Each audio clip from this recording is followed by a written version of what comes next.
Student આપણે એક topic આજે સમજવાના છે જેનું નામ છે વોટરફોલ મોડલ. આપણે સમજીશું આ વિડીયોમાં કે વોટરફોલ મોડલ શું છે, તેના એડવાન્ટેજ, ડિસએડવાન્ટેજ કેના માટે યુઝ થાય છે. તો ફર્સ્ટ ઓફ ઓલ વોટરફોલ મોડલમાં શું થાય છે, ધારો કે system and integration and system ટેસ્ટિંગમાં કામ ચાલી રહ્યું છે, વર્ક ચાલી રહ્યું છે, બરાબર છે. અને સમજો કે કોડિંગ એન્ડ યુનિટ ટેસ્ટિંગમાં કોઈ એરર આવી તો તે આને નહીં ખબર પડે. આ સ્ટેજ છે તે આને ફીડબેક નથી આપતું.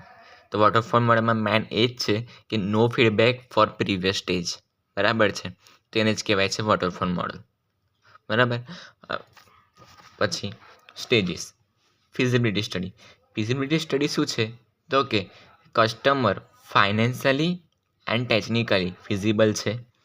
ફાઇનાન્શિયલી એન્ડ ટેકનિકલી ફિઝિબલ હશે તો જ રિક્વાયરમેન્ટ સ્પેસિફિકેશન પર જઈ શકશે અથવા નહીં જઈ શકે. કારણ કે જો સોફ્ટવેરની કોસ્ટ વધારે હશે અને ફાઇનાન્શિયલી ઇસ્યુ ધરાવે છે કસ્ટમર, તો તે આ સ્ટેજ પર ના જઈ શકે.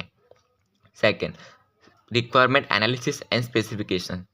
આ સ્ટેજમાં શું કહેવા માગે છે કે ડેવલપર છે તે કસ્ટમરની રિક્વાયરમેન્ટ જોશે. રિક્વાયરમેન્ટ જોયા બાદ કસ્ટમર પર ડિપેન્ડ છે કે કસ્ટમરને લોગિનનું પેજ ધરાવવું છે કે પછી ડાયરેક્ટ તેને ફ્રીલી અવેલેબલ રાખવું છે. વેરિયેબલ મેથડ ફંક્શન વગેરે તેમાં એડ કરવા છે કે નહીં કરવા, તેને કહેવાય રિક્વાયરમેન્ટ એનાલિસિસ એન્ડ સ્પેસિફિકેશન. પછી ડિઝાઇન શું છે, તો કે કસ્ટમરની જે તે રિક્વાયરમેન્ટ હશે તેના પ્રમાણે ડેવલપર સોફ્ટવેરમાં ડિઝાઇન કરશે. પછી developer coding and unit testing. Coding and unit ટેસ્ટિંગમાં શું થાય છે કે તમે ભણી ચૂક્યા હશો લેંગ્વેજ C++, પાયથન, જાવા, PHP, HTML, ગમે તે જે તે લેંગ્વેજ છે તેનો યુઝ કરી સોફ્ટવેર બનાવવામાં આવશે. તેને કહેવાય કોડિંગ એન્ડ યુનિટ ટેસ્ટિંગ.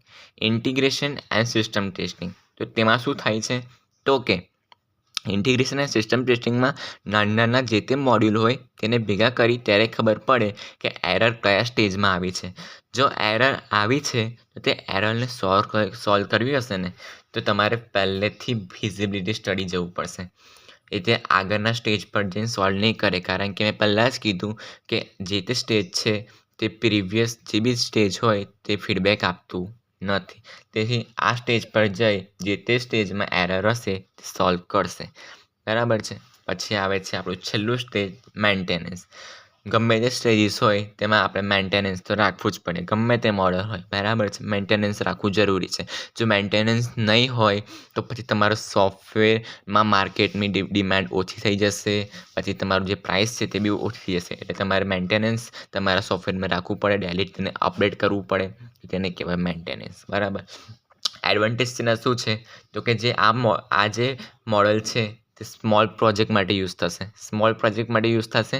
અને જે બી સ્ટેજીસ છે તે આપણે દેખી શકીએ છીએ કે ક્લિયરલી ડિફાઇન કરેલા છે. પછી તે simple and easy to understand. એ તો ખબર પડી જ જાય, કારણ કે આખું સિમ્પલ છે, કોઈ કોમ્પ્લિકેટ છે નહીં આ ફિગરમાં. પછી ઇઝી ટુ અન્ડરસ્ટેન્ડ.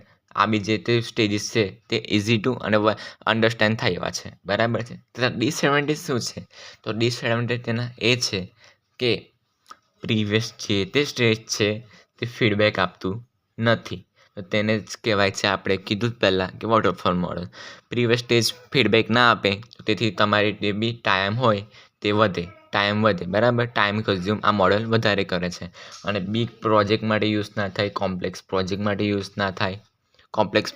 યુઝ ના થાય, કારણ કે કોમ્પ્લેક્સ પ્રોજેક્ટ યુઝ કરીએ તો પછી ઘડીએ આપણે એરર્સ જોવી પડે કે આવી છે ક્યાં નહીં. તેના માટે આ મોડલ પણ યુઝ ના થાય, બરાબર છે. અને આ મોડલ છે તે થિયોરિટિકલ મોડલ છે, થિયોરિટિકલ માટે યુઝ થાય તે મોડલ છે, બરાબર છે. Okay, thank you.